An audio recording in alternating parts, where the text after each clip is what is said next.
Ladies and gentlemen, nerds and comic enthusiasts, it's your boy, John on Demand, from a comic book look, repping that 605 Midwest. Yeah. I go by many AKAs, but today you'll know me as the comic book Hugh Hefner. So international, I'm fresh off the plane. Rep a comic book look, hottest channel in the game. They know. Every Wednesday, load my stack into that plastic bag. Every Wednesday, load my stack into that plastic bag. Take a picture when you see me. I'm a comic book Hugh Hefner. They know. Pimping all these issues so easy. I'm a comic book Hugh Hefner. Hey everyone, it's John on Demand from a comic book look, just tearing it up today. Today is the big dirty 30. It's my birthday. And as you can see around me, this lens that we use here, the fishbowl effect, is kind of to my disadvantage today. The nerd room is just in total Orion chaos. I have books that I've been wanting to review for quite some time, and I just haven't had time to. So I actually have an Uber review show just to kind of catch up on everything that's going on, so I can file my comics, clean everything up, everybody wins. So anyways, like I said, today's my birthday. It's going to be super awesome today. I've been just rocking Marvel Puzzle Quest on my phone this morning, you know, responding to folks on Facebook wishing me happy birthday. Much appreciated. It's so awesome. I can't believe I'm 30. Based on what you see around me, yikes. This is only 30 years of work so far. So anyways, I just wanted to get straight into the books. Most of it's current stuff. I got also some cool things that I've accumulated recently I just wanted to share with you. And other than that, let's get our holiday reviewing on. So first up, I just wanted to touch on a couple of items that I read on and off, a few things I've been curious about. So first, I just wanted to touch upon, I know Marvel's Guardians of the Galaxy, Venom joined the team quite a few issues ago, so that's kind of old news. What I did want to know, though, is, you know, there's talk about this Planet Venom thing, on the books coming up. I actually, believe it or not, I've never read the original, so I'm not familiar with the original storyline. I have nothing to compare it to. All I wanted to do coming into this was, one, Guardians of the Galaxy, the movie was cool. The books that I've read so far from Guardians of the Galaxy have been awesome. So that's been really neat. But I wanted to see just kind of how Venom is fitting into the mold.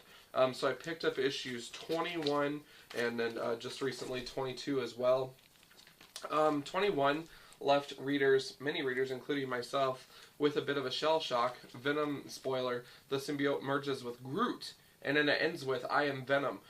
Cool way to end the issue. I was like, that's interesting. Issue 22, same idea. The symbiote basically just hops from one person to the next on the team. Ends up on Drax, the Destroyer, for the end of the issue. So it's kind of another cliffhanger. Kind of on repeat, I feel, from the previous issue. So did I get a lot out of it? Yeah, yes and no. But ultimately, it was a fun enough read. It's not something that I would make one of my monthlies by any means. So we'll kind of see how it treats me if I pick up any more issues down the road. Up next here, you guys, I'm kind of mixed on this next one here. So one of my monthlies for a while there was actually the all-new X-Men line. The original 5 X-Men get pulled into the current continuity just to kind of see how they would interact. That is why I am basically up to date on this series. And it started off really strong for me. It's been interesting as of late with the future Brotherhood of Evil Mutants led by Charles Xavier's son or grandson or whatever, and kind of seeing how some of the mutants turned out. Beast is just crazy, etc. But I have issues 28 through 34, and I gotta tell you guys that I regret buying these issues because when I stopped buying comics a few months ago, All New X-Men I actually had overall a pretty good impression of. And when I got back into it here, lo and behold, we resolved the, alternate Brotherhood of, from the future, Brotherhood of Evil Mutants from the future. And what do? We dive right into, we're just going to send them to 5 different places. And sure enough, Jean Grey meets Miles Morales, the Ultimate Spider-Man from the Ultimate Universe that was ultimately supposed to be destroyed by Galactus in the Hunger event. So again, Marvel advertises that they're going to be doing something, but sure enough, we're keeping it around. Nobody really dies in the Marvel U, and when in doubt, we're going to go ahead and just link it to an alternate universe to make more story options possible. That was incredibly long-winded, but that's exactly how I feel. That is why the Dark Avengers, the second run, totally flopped. When we go to an alternate universe, it's just it just seems like it's a cop-out is what it is for the creator. I'm not a fan of that. I feel, and I'm just a huge advocate of continuity. I feel that the characters within the Marvel universe, no need for Ultimates or the Negative Zone or whatever else, all that. We don't need that. We have so much potential just right in the Marvel universe to make great stories, and I just don't feel like we do that enough. I say that because I read a pretty good portion of Marvel, and it has a lot of strong points, but just sometimes we don't use those enough. So, anyways, let's just get right into that then. Marvel's latest and greatest here is the event known as Access. And as you can see, I got a few different reads from it. I'm going to go through some of the spin-offs first, and then we'll talk about the actual event. First of all, Uncanny Deadpool. When I pick up a Deadpool issue, I expect to be entertained, have a couple funny moments in there. This book fell flat on its face, in my opinion. Normally I enjoy a good Deadpool read. This one really sucked, so I definitely wouldn't do that. In contrast, however, one of the spin-offs for Access was the Hobgoblin. Oh no, sad. Party fell. Throwing books everywhere. I have issues 1 and 2 here. I haven't actually picked up 3 yet, and if I do, I'm sure I'll love it too. I love this. It's how to turn your gimmick into like a franchise, basically, and it just makes me laugh because I know how these pyramid schemes work. You buy into it, and refer other people, get something free, whatever. So it just reminds me of that a lot. It's just so funny to see it with Hobgoblin of all characters. So that was actually very enjoyable and just kind of a candid and honest look at the character. I really enjoyed that. It was something fresh, something new. Likewise, Access also impacted one of my favorite characters ever. You guys know I'm a big symbiote lover. So Carnage, issues 1 through 3. Couldn't resist. Whenever my red main man hits the book stands, I'm gonna get it. This was actually, I was pleasantly surprised. Carnage is basically good because of the events taking place in the Access, and he tries to be a hero, and it's just so funny to watch him struggle to be a hero. And that's so legit. It's so like the character. I don't know. I thought that this spoke volumes. We'll get to more of Carnage in a second here when we review the actual event, but I really enjoyed this and think that this one will definitely be staying in my collection for sure. Loved it. So I thought that was fun. Another spin-off that I wanted to check out was, Tony Stark being uber cocky. So I got Superior Iron Man 1 and 2. And he is just such a jerk to Daredevil. Holy crap. And basically, Tony is pushing out his tech, making people pay for it. It's hurting them ultimately, but he doesn't care. He's all about the money. This is like Tony Stark, just gone awful. This, I was a little upset because I am kind of hoping that this just continues outside of Access. I assume that he's probably going to have a wake-up call, however, but I foresee this probably being a solid statement on the Iron Man resume. I don't know if it's going to be necessarily an ongoing storyline or not, but it was fun. I enjoyed it. It was something definitely new. The armor's, a little different, but hey, whatever. So let's get into the main event here, the big show. I have issues 1 through 8 thus far, right? So this is Marvel Access. I'll show you the first one here anyways. To be honest with you, it just, I feel like I'm kind of just swimming right now in events, and I just got back into getting, a few books.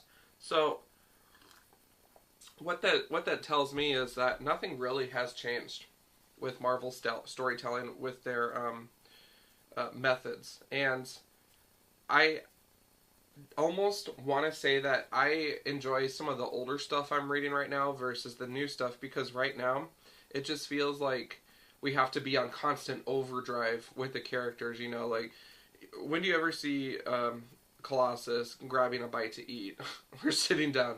I mean, everybody's always throwing punches, and it's always the Avengers versus the X-Men. At least it has been the past couple of years. And we're addressing, the mutant survival versus, humans, that kind of stuff. but I don't know. I see a lot going on here. There were some cool parts. What was it? Adamantium-based Sentinels that Tony Stark built or something, in the first issue. So there's some cool variants in there. The Skull turning into Onslaught because he has Professor X's brain. That occurred in the Uncanny Avengers way back, and that was cool. That was something new. But I don't know. Scarlet Witch again is one of the focal points. So we got the House of M on deck. I don't know. I am going to have to read this all together. I've been reading it as they come out, so it's a little spaced out. But when I read it, I just I'm hoping for more character development, anything.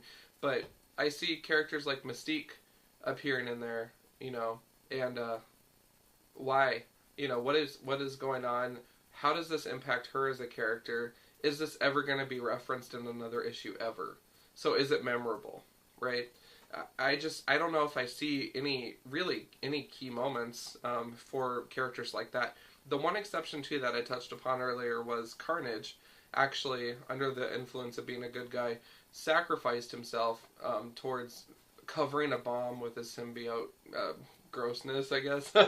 But he sacrificed himself, that was interesting, as a different side of him. It's clearly part of the event. He would normally not do that whatsoever.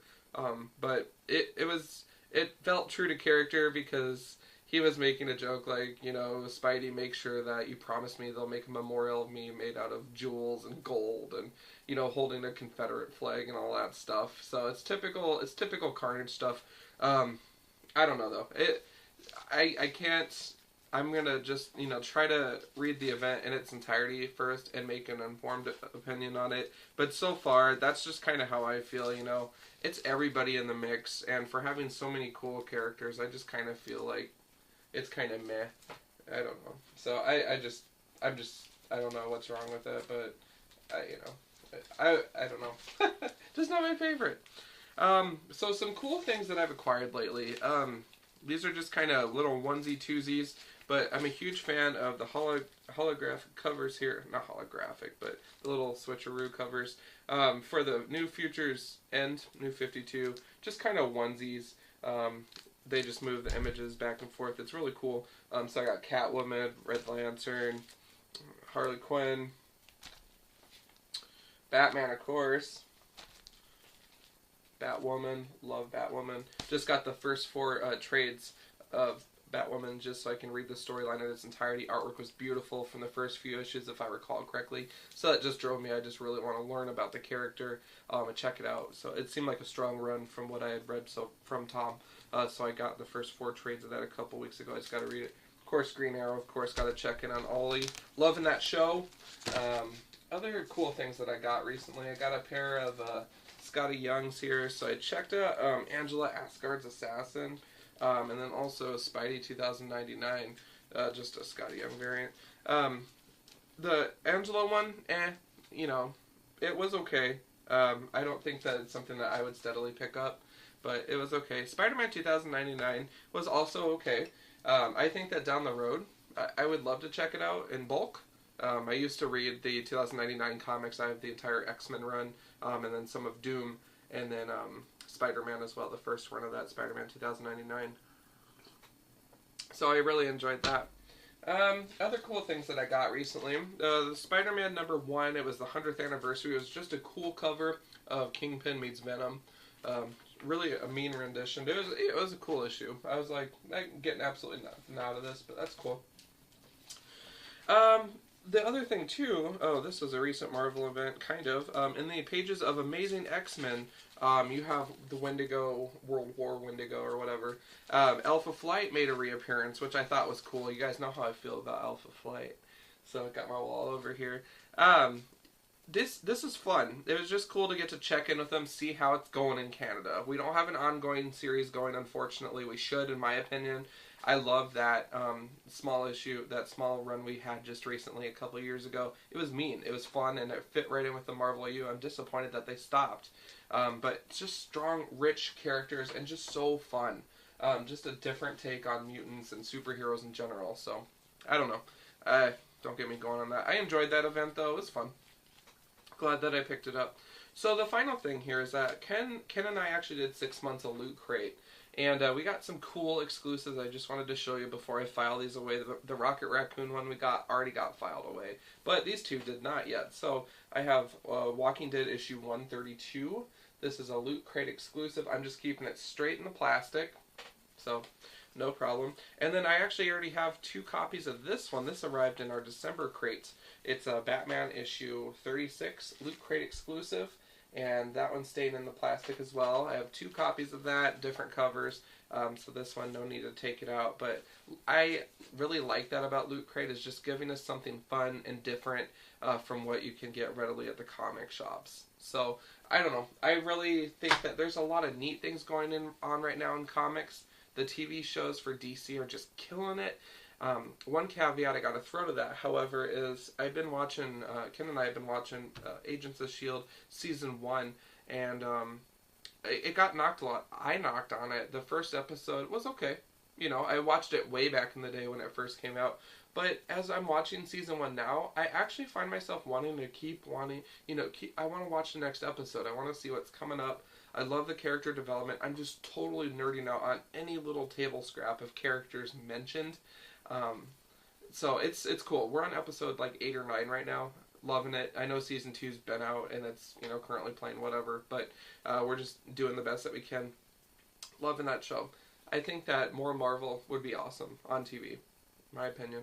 The X-Men cartoon's coming out possibly next year, so that's awesome. I love the 90s cartoon of X-Men, so I hope that kind of is comparable to it. Enjoyable. What was the other thing? Arrow, Flash, you guys know how I feel about those. I like them. Constantine's okay. It's interesting to watch, and I will. As a dedicated nerd, I gotta. But Gotham, I think, has really been a pleasant surprise for me overall. Just great. Just great. Penguin, I just had no idea had the potential to be so mean. The rendition of Poison Ivy I thought was cool too, and Catwoman even is starting to grow on me, her younger character there. So it's all very nice. Alfred is my only not so great point, but even he's kind of showing some balls lately too, in the episode, so that's nice. I don't know, like I'm a little picky, I guess, but we'll see how everything goes coming up. So coming up for what's going on with the channel, we got a lot of cool things going on. First of all, check out Ken's Comic Corner. It's a blog website. We'll go ahead and post links in the Comic Book Look Facebook group, as well as on the Twitter accounts. So check that out. Also, coming up very, very shortly, Ken and I are going to be doing a Doctor Who look, so it's the Doctor Who edition to the channel. Same link, same everything. It's just going to be about Doctor Who. Finally, for next year, we are going to be looking at just different programming ideas. So if you guys do have any feedback that you want to see on our channel, other topics to discuss, we miss doing the theme shows. We love hearing from you guys. Drop us a line at comicbooklook@gmail.com. It has been just a crazy, wild ride, let me tell you. As you can see on the walls behind me, I'm enthusiastic about my craft. I love reading, I love learning, I love meeting the creators, and I love talking shop. So if you guys ever want to, dice it up with me, let me know. Other than that, I hope you guys have an excellent holiday season. Our Christmas episode is already online, and I'm going to go ahead and enjoy the rest of my birthday, so peace. Keep it comics for sure, man.